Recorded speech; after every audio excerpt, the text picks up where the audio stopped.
Olá, pessoas. Sejam todos bem-vindos à aula 1 do curso de Física 1 do Cefet Varginha, Campus 8. Meu nome é Luiz e vocês estão no Drone Physics, que é o meu canal de ensino remoto emergencial. Na aula de hoje, a gente vai falar um pouco do que é a física e o que a gente precisa para descrever o que a gente chama de natureza. Para descrever a natureza, que esse é o trabalho da física, descrever os fenômenos naturais. Então, a ideia que a gente tem hoje da física, ela nasceu com Galileu através do método científico. Então, a física ela é uma ciência baseada no experimento. Então, você quer descrever algo que acontece na natureza e também fazer previsões. Então, se você sempre precisa, primeiro, ver o que está acontecendo, a observação, poder formular uma teoria a partir dela e ver se as previsões que ela fazem realmente batem. Se você fala que a sua teoria prevê se jogar uma moeda para cima, ela cai depois de 2 segundos, e ela cai depois de 2 segundos, sua teoria é boa. Se você prevê que a sua moeda só vai cair depois de 1 minuto, e ela só caiu depois de 2 segundos, então sua teoria é ruim e deve ser abandonada ou modificada. Então, a primeira coisa que a gente precisa entender é que, para descrever as coisas da natureza, nós temos grandezas físicas e suas respectivas unidades. O que é essas grandezas físicas? Por exemplo, eu falo assim, a distância minha até a esquina é 25 metros. Então, eu tenho uma grandeza ali associada. Distância. E a unidade, metros. Então, toda vez que você for descrever algo, você precisa falar de qual é a grandeza, ou dimensão, mais fácil falar dimensão, dessa grandeza. Então, distância tem dimensão de distância. E qual a unidade de trabalhar com distância? Tem várias unidades diferentes. Então, você pode trabalhar metro, quilômetro, centímetro, ano-luz, tudo isso é unidade de distância, ok? Então, isso vale para a distância e o mesmo vale para as outras grandezas físicas. Por exemplo, o tempo. O tempo é uma das grandezas. Então, você fala assim, vou dormir por 20 minutos. Então, 20 minutos é a sua unidade que tem dimensão de tempo, mas poderia ser horas, podia ser dias, se você ficar em coma 1 ano, também tem a dimensão correta de tempo.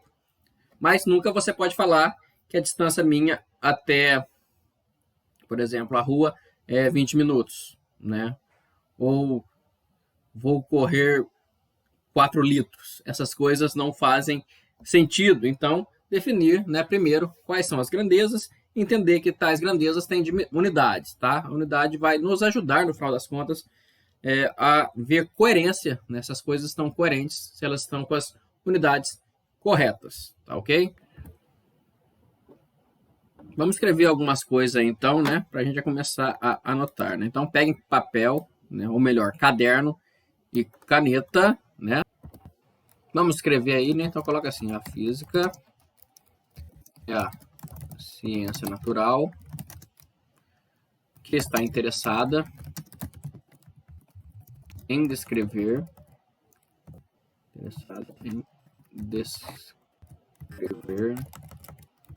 a natureza, ok? Então, a física vai estar interessada em descrever a natureza. O que mais que a gente pode escrever, Para uma certa quantidade, existe sempre uma dimensão, pode botar entre parênteses, grandeza, associada. Então, podemos botar aqui exemplo, Exemplo, distância, tempo, massa, temperatura,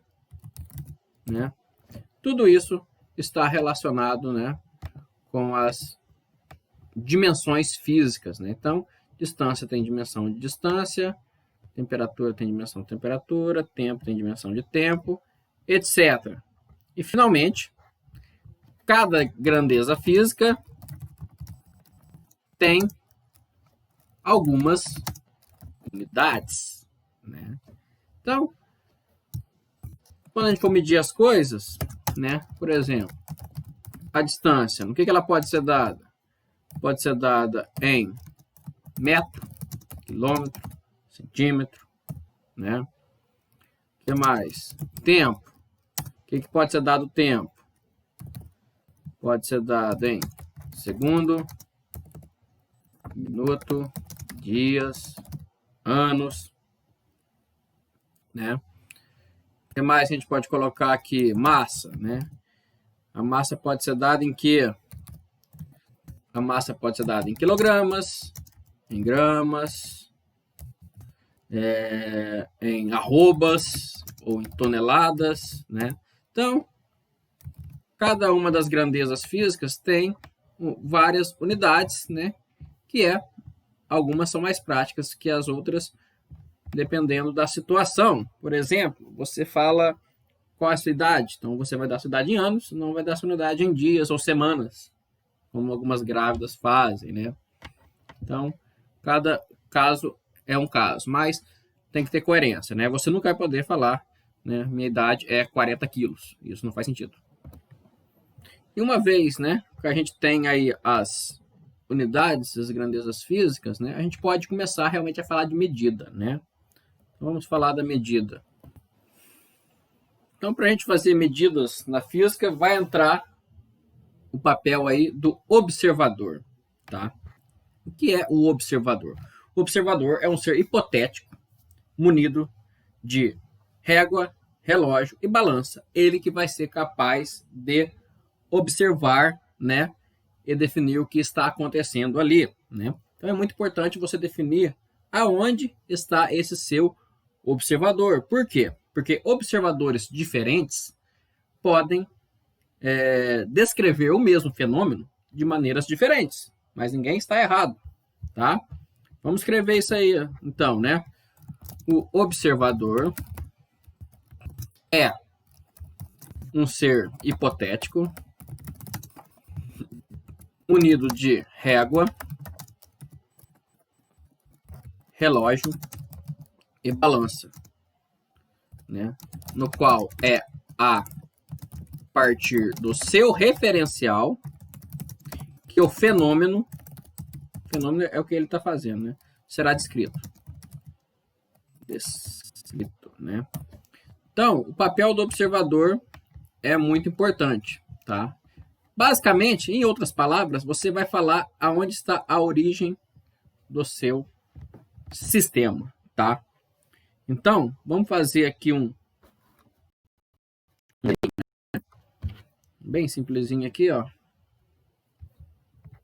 Vamos na roupa. Aí. Vamos lá. Então, eu boto aqui, né? Então, esse eu mexo Y, esse eu mexo X, né? Um caso bidimensional. Então, eu estou falando aqui que o observador está neste ponto, tá? Então, ele que vai descrever, né? Então, se o observador quiser descrever, por exemplo, onde está essa estrela aqui, ó, né? Então, ele vai poder apontar para aquela estrela, né? Então, ó, ele aponta para essa estrela aqui, ó. Ele fala assim, onde está essa estrela, né? Então, ó, onde está essa estrela? Só você vir cá, ó. Tá aqui um x1, né? E está aqui um y1. Então, isso nada mais é do que o vetor posição do observador, né? A gente pode escrever assim, ó. Onde está o R? Onde está aquela estrela? Está na posição x1 e mais y1 j, né? Aqui a gente já está assumindo algumas coisas que depois a gente vai falar em vetores, mas não tem problema. Por que é muito importante se definir o observador? Vamos considerar que existe um segundo observador aqui, tá? E ele está aqui, ó, nesse ponto. E aqui está o sistema de coordenadas dele, ó. Então, esse é o eixo Y, esse é o eixo X, né? Então, onde está aquela mesma estrelinha ali, né? Aqui está essa estrelinha, né? Então, eu falar assim, não, de acordo comigo, que sou observador 2, a estrelinha está no ponto x2i mais y2j, né? Então, quem está certo? Ambos estão certos, né? Por isso é muito importante, para não causar confusão, definir bem em relação a qual observador ou qual seu referencial você está usando. Ele que vai definir onde é a origem do sistema, né? Então, claramente aqui, ó, você pode falar que esse x1 aqui vale, não sei, 3 metros para a direita, mais 3 metros à frente, né? 3 metros leste, 3 metros norte. Mas para o observador 2, isso aqui está, na verdade, a 9 metros oeste e mais 4 metros norte, né? Então, coisas bastante diferentes, embora ambos estão corretos, né? E, dentre todos os observadores possíveis, né, que a gente pode escolher, existe uma classe de observadores muito importantes, que são chamados os observadores que estão em referencial inercial, tá? O que são os referenciais inerciais? Basicamente os observadores no qual as leis de Newton, também vamos ver lá para frente, valem, tá? As leis de Newton só valem para referenciais inerciais, tá ok? Vamos escrever isso aí também. Então vamos colocar assim, dentre os vários observadores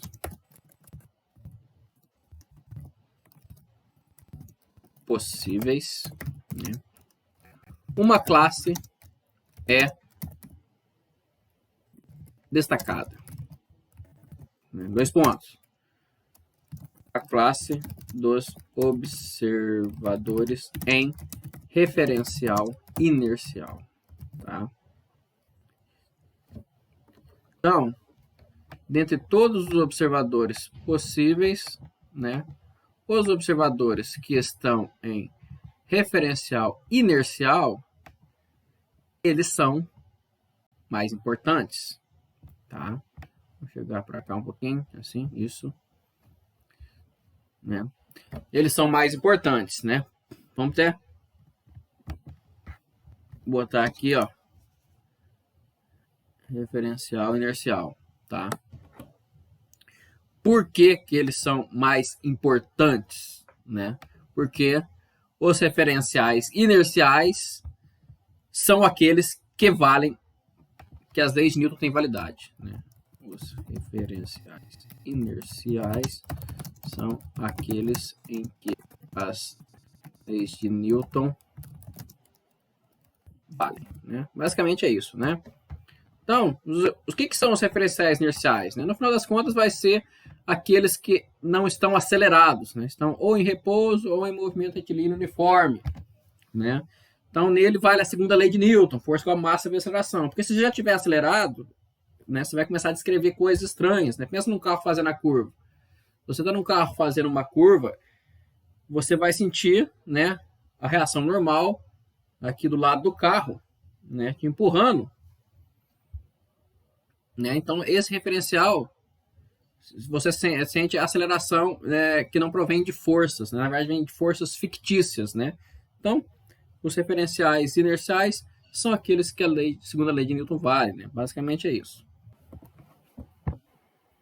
Então, isso encerra a nossa primeira introdução, né, sobre o que a gente vai precisar de agora em diante, né? Já falamos cada grandeza física, né? Ela tem a sua dimensão, né? Dimensão de distância, dimensão de tempo, tem as suas respectivas unidades, né? E falamos do observador, que tudo deve ser bem definido sobre a respeito de quem você está tratando.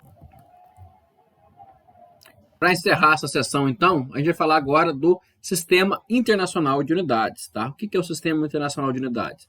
É a unidade padrão, né? Hoje em dia as coisas já são mais padronizadas, mas se você pensar no século XVI, XVII, era uma loucura, né?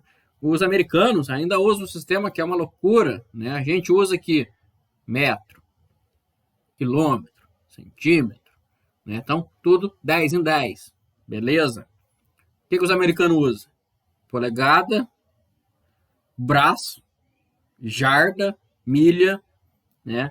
Então, é uma loucura essas conversões, né? Então, para evitar ambiguidades, né, criou-se o que a gente chama de Sistema Internacional de Unidades, ou SI, né, que define a unidade padrão, por exemplo, de distância é metro, né? Então, a menos que esteja explícito que não é metro, você vai assumir metro. A unidade padrão de tempo é segundo. E a unidade padrão de massa é quilograma, tá? E a partir disso, você consegue definir outras grandezas que são chamadas grandezas derivadas. A gente vai falar isso também agora, grandezas fundamentais e derivadas. Vamos começar com o nosso sistema de unidades, né, internacional, ou SI. Aí, nosso sistema internacional de unidades, ou simplesmente SI, tá? Então, vamos escrever aqui, né? A fim de evitar ambiguidades, define-se o sistema padrão das grandezas físicas, tá? Então, isso é o SI, né? É o sistema padrão das grandezas físicas, né? Quais são eles? Eu vou escrever aqui agora também, né? Vamos colocar aqui.